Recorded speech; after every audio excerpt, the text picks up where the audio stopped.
Today marks one full week since the war between Iran and Israel erupted.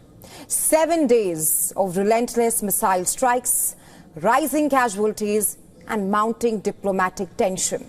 In Iran, 657 people have been killed, while 24 killed in Israel. In the latest escalation, Iran launched a barrage of 35 missiles into Israeli territory, striking multiple cities.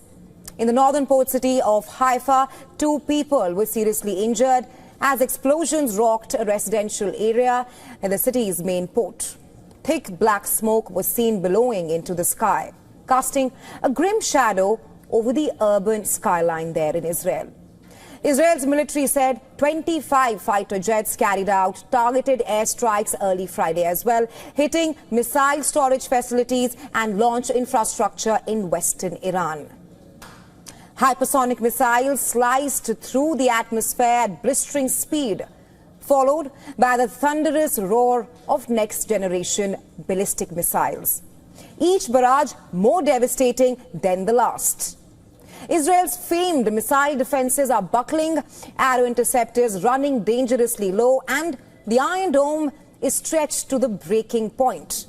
The battlefield is shifting, and Iran's arsenal continues to throw out new surprises towards Israel. Our next report telling you more.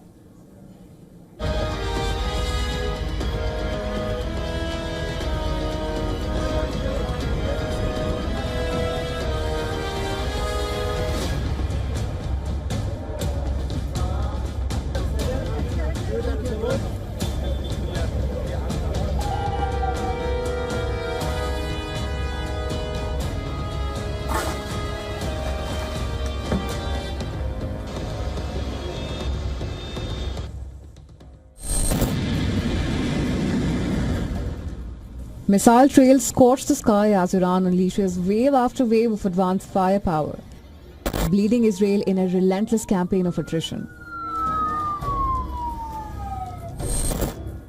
Friday morning began in Israel with yet another wave of missile attacks. These are the scenes of destruction in the southern city of Beersheba. The same city was hit on Thursday. The ruins of Soroka Medical Center tell the tale of the devastating attack.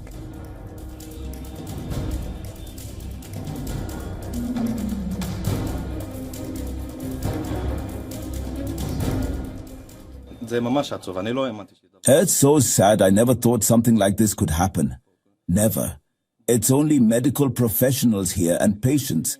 And look what happened to us.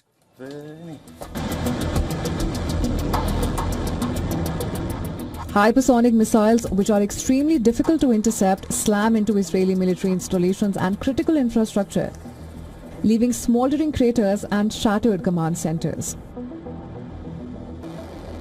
The Israeli Air Force's relentless sorties cannot stem the tide as Iran's missile factories, some hidden deep within the mountains, continue to churn out new weapons.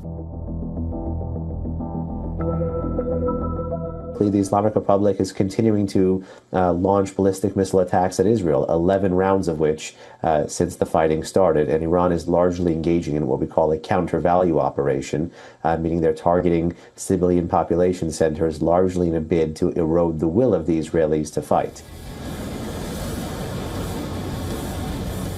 Iranian officials taunt that new generation of missiles are still on the shelf, hinting at even deadlier barrages to come. With each passing day, Israel's strategic depth erodes, its population gripped by fear and uncertainty as sirens wail from Haifa to Beersheba.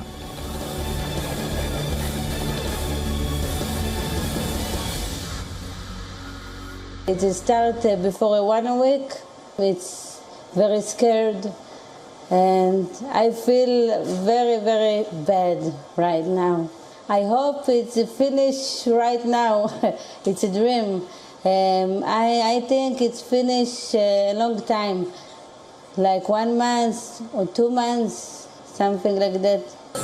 It's terrible. Destroyed buildings. You know that moments before people were sitting here hoping that it wouldn't hit, and they unfortunately suffered a direct hit. Their cars are destroyed, their homes are collapsed, people are severely injured.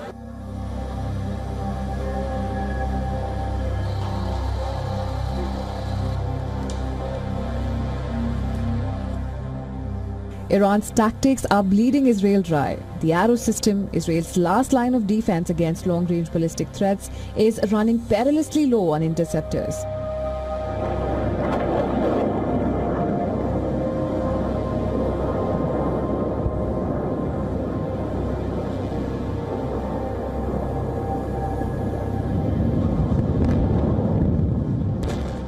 With stocks dwindling fast, analysts warn that Israel faces only 10 days of adequate defense before critical depletion.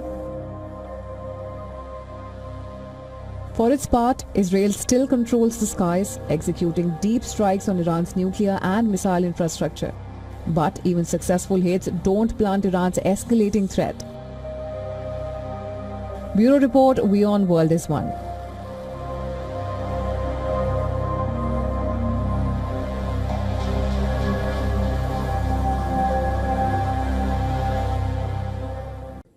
In yet another move that signals deepening mistrust and growing economic rivalry, China has now slashed its holdings of U.S. government debt to the lowest level since 2009.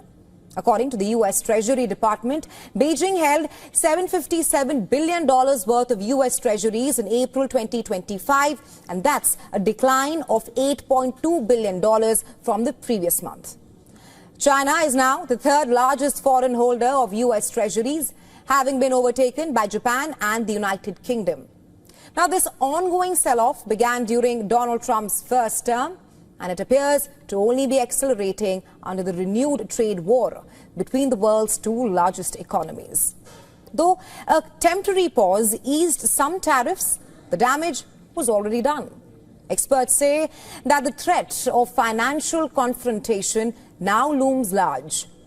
Chinese officials and economists are increasingly cautious of the U.S. using the dollar as a geopolitical weapon, especially after Washington froze Russian reserves following its 2022 invasion of Ukraine. At a key financial forum in Shanghai, China's central bank leaders called for a more multipolar global financial system and also greater global use of the yuan. While not naming the U.S. directly, they hinted at growing concerns over Washington's global economic dominance. The U.S.-China rivalry is now clearly extending beyond tariffs, and because it's entered the financial arena as well.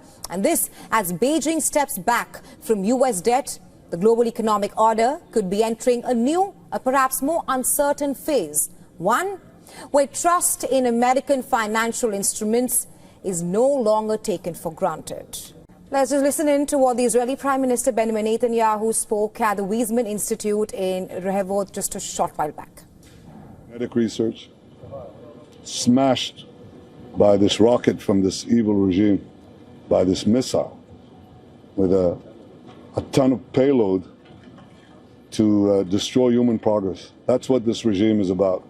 That's what the Iranian tyrants are about. They subjugate their own people. They trample on them for almost 50 years, half a century. The long-suffering Iranian people, which we embrace. We understand what they've been going through, and we understand what our region has been going through and the world has been going through. Iran is the preeminent terrorist regime in the world. It must not, it cannot have nuclear weapons. That is the purpose of Israel's action, to save itself from the Iranian threat of annihilation, but by doing so, we're saving many, many others.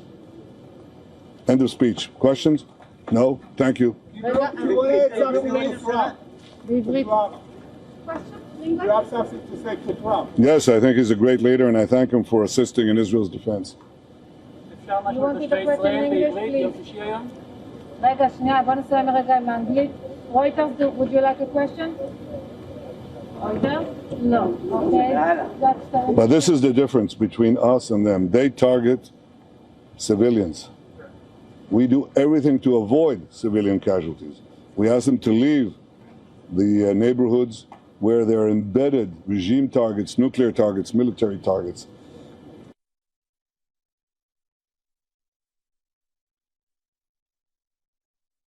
Their enemy. We have a common enemy, which is an oppressive regime, perhaps the most oppressive and cruel on this planet. They deserve better. We all deserve better. German TV. Prime Minister, Israeli security officials say that without American help, with Fordo, for example, the Israeli army can only set back the Iranian nuclear program by a few months. If you don't get the help, what is the point of this conflict? The goal that I set is to destroy the Iranian nuclear weapons program, and we have the capabilities of achieving it.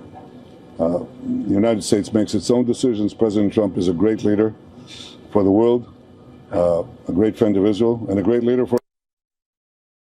And well, that was the Israeli Prime Minister Benjamin Netanyahu, who said that the Iranian missiles destroyed Israel's $50 million science treasure. We're talking about the Weizmann Institute, marking one of the war's most costly strikes. At the institute's 2 major buildings and more than 45 labs, including one dedicated to heart disease and another to neurodevelopmental disorders, which were destroyed in the Iranian strikes.